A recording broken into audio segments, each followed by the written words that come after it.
On se met des sas, on nous met dans des silos et on se dit je dois être là parce que moi je suis docteur comme Marthe ou je suis médecin je dois être seulement avec les gens comme ça.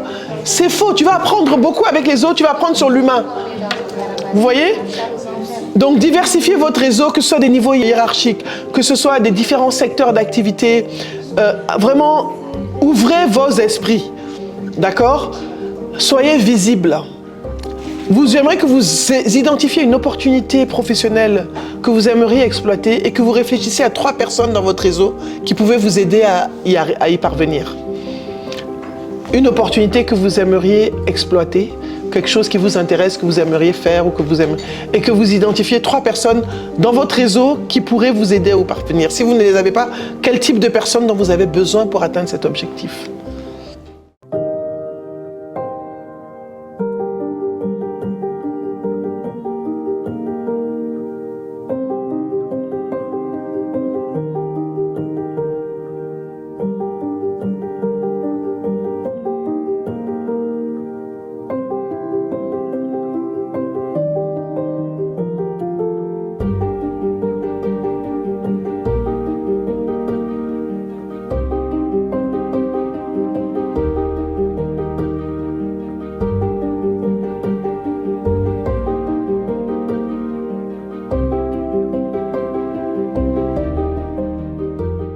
On a besoin d'avoir une communauté de support. Exactement. Je pense que tu l'as dit, la sororité, le réseau est important. On a besoin de savoir qu'on peut s'appuyer sur des personnes.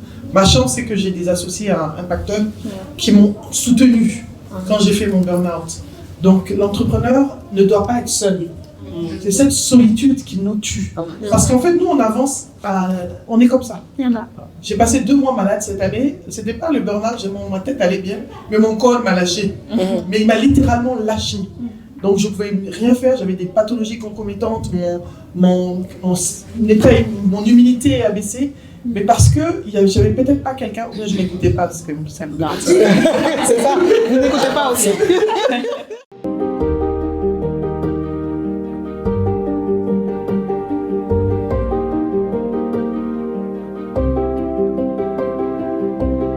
Je pense que c'était une excellente journée.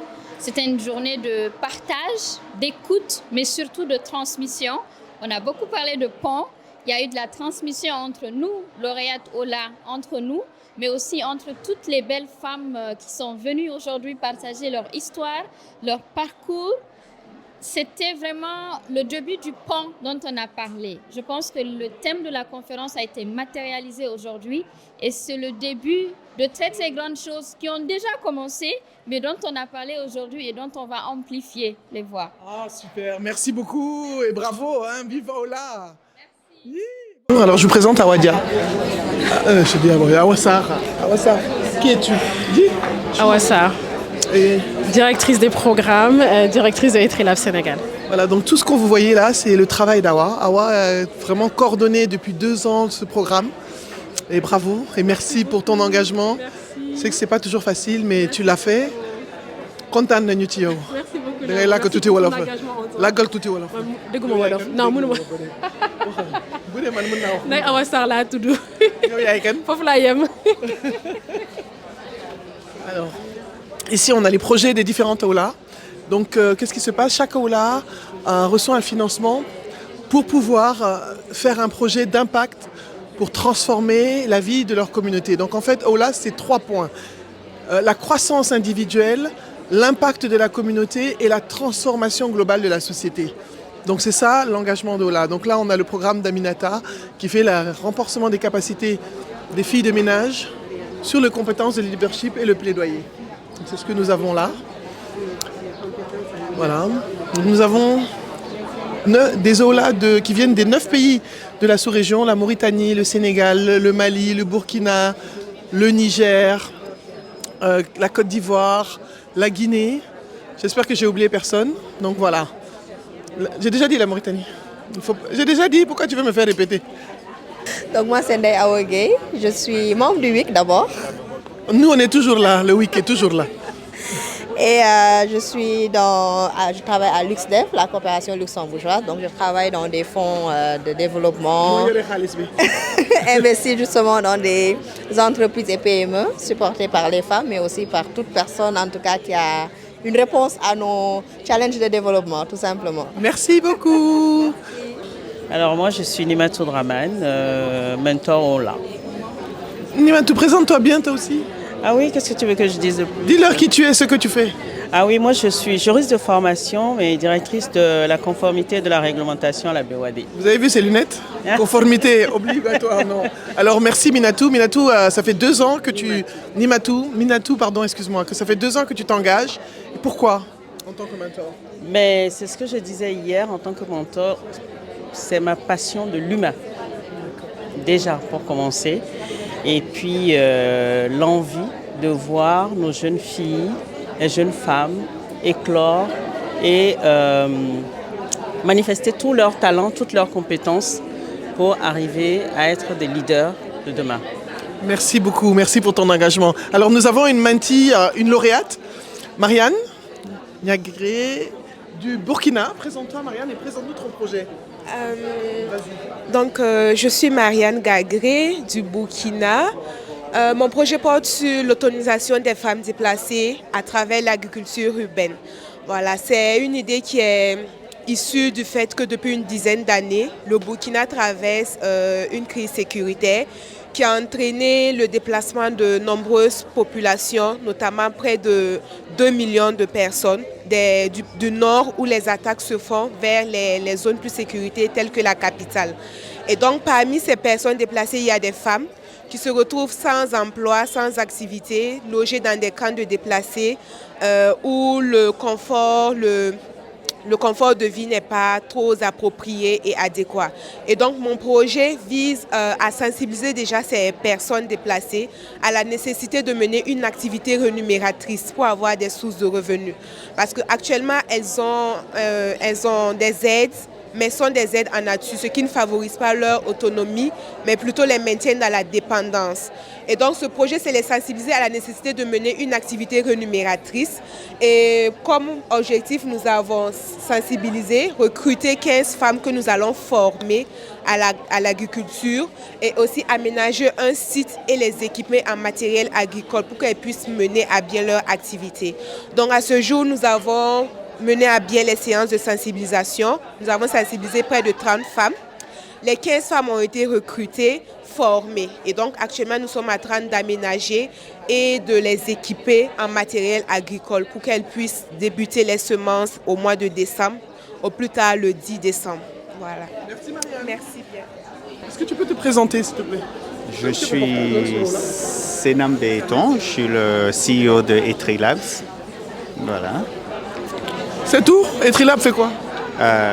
Etri Labs, c'est un hub d'innovation en Afrique qui a pour objectif d'accompagner les jeunes et les femmes afin qu'ils puissent atteindre leur plein potentiel. Merci. Etrilab est le premier hub d'innovation sur tout le continent en fait. C'est le précurseur. Donc non, c'est une réalité en fait. C'est une réalité et Etrilab est à l'origine du projet Ola pour lequel nous sommes là aujourd'hui. Donc voilà. Bonjour Tata Nabo, moi je suis Aminata Mandigallo, lauréate Ola de Guinée et porteuse du projet Lutte contre les violences faites aux filles domestiques à Conakry. C'est un projet qui me ressemble, c'est un projet qui est lié à ma vie parce que personnellement j'ai été victime des violences physiques, des violences émotionnelles, voire même des violences sexuelles. Donc ce projet va pour moi au-delà du programme Ola. Ça fait partie un peu de mon quotidien. Donc ce projet vise à améliorer la protection et les droits des employés domestiques en Guinée de façon générale et à Conakry de façon spécifique. Moi, c'est Aminata Dia de la Mauritanie et mon projet s'axe surtout sur une analyse des dynamiques qui influencent la déscolarisation des jeunes filles dans la région du Trarza en Mauritanie. Donc le Trarza, c'est notre terrain d'étude et il s'agit de comprendre qu'est-ce qui pousse les jeunes filles à ne pas aller à l'école ou à sortir de l'école. Et donc les premiers résultats préliminaires qu'on a eus, c'est que la plupart des parents ont ce problème-là financier lié à l'éducation. Il y a aussi les mariages précoces, mais surtout, 100% des parents ont affirmé, qui ont été interrogés, ont affirmé que les filles elles-mêmes décident de ne pas poursuivre leur scolarité parce qu'il y a ce problème-là d'infrastructure. Et surtout à la période où elles vont avoir leurs règles, elles ne se sentent pas à l'aise et elles ont ce stress-là de devoir rester à l'école et préfèrent juste ne pas y aller. On veut aussi savoir ton engagement. Pourquoi est-ce que tu es mentor? Certainement pour d'abord développer les potentiels parce qu'on en a toujours besoin, comme on dit, que nous avons, et aussi pour faire profiter de l'expérience que nous avons pour pouvoir aussi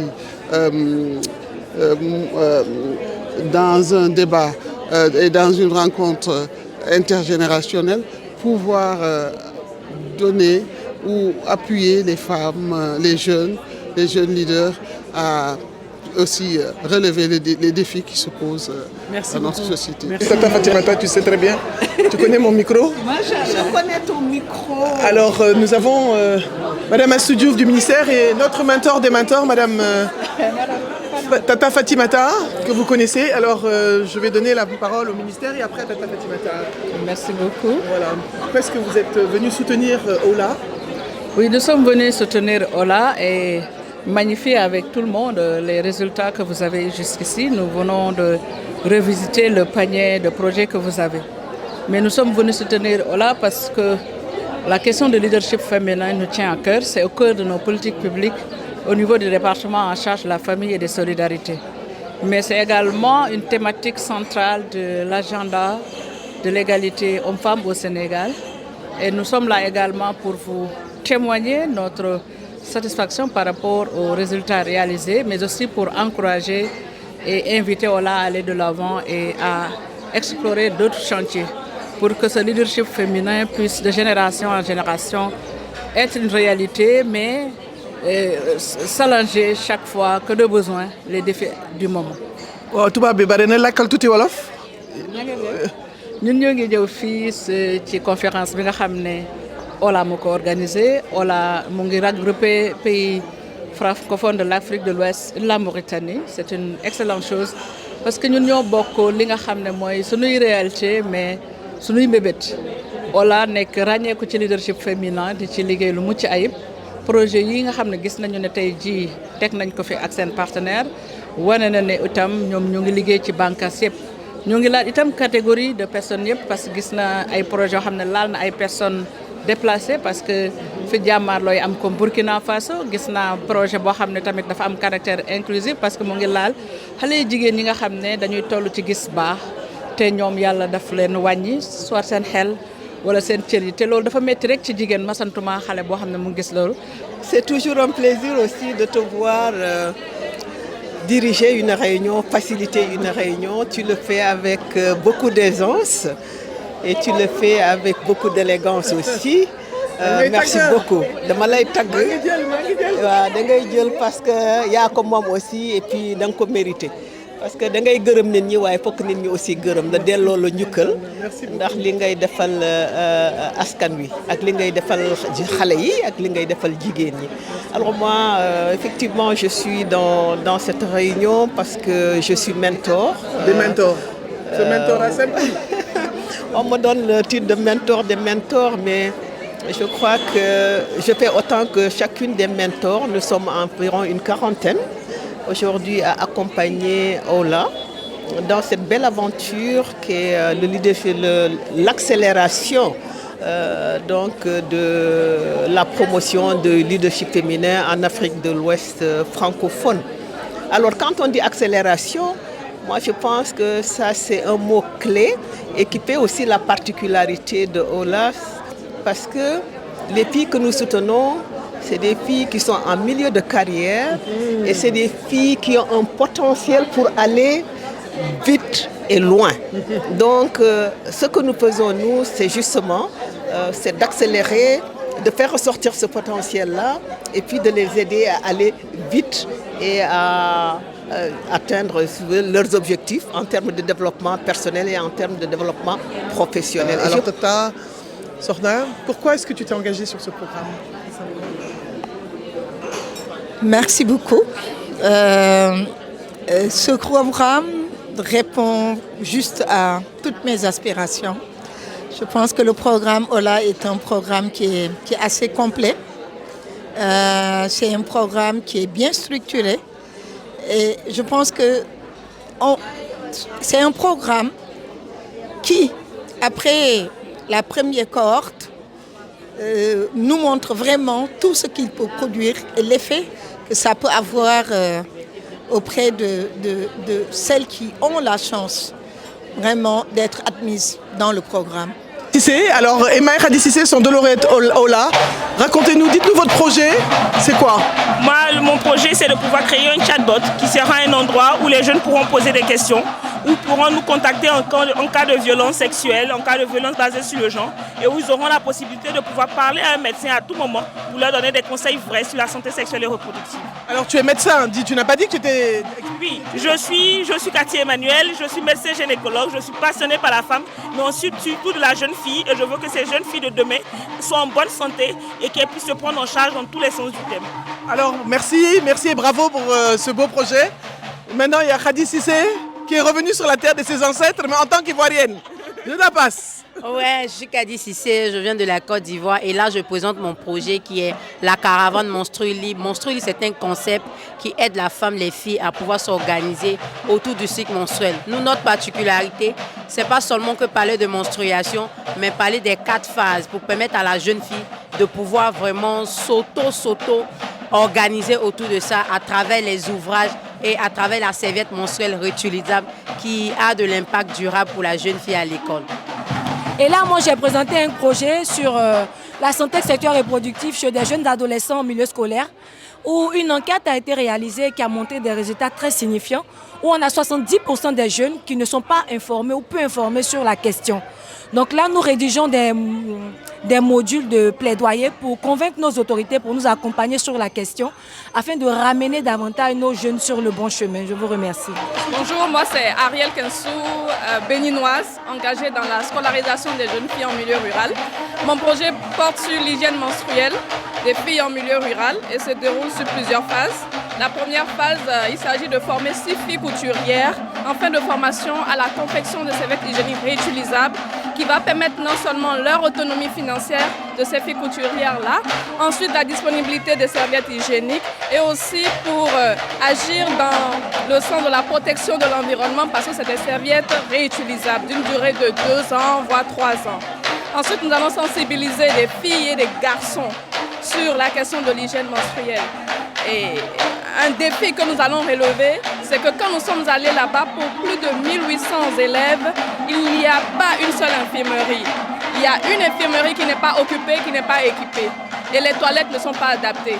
Donc, voilà.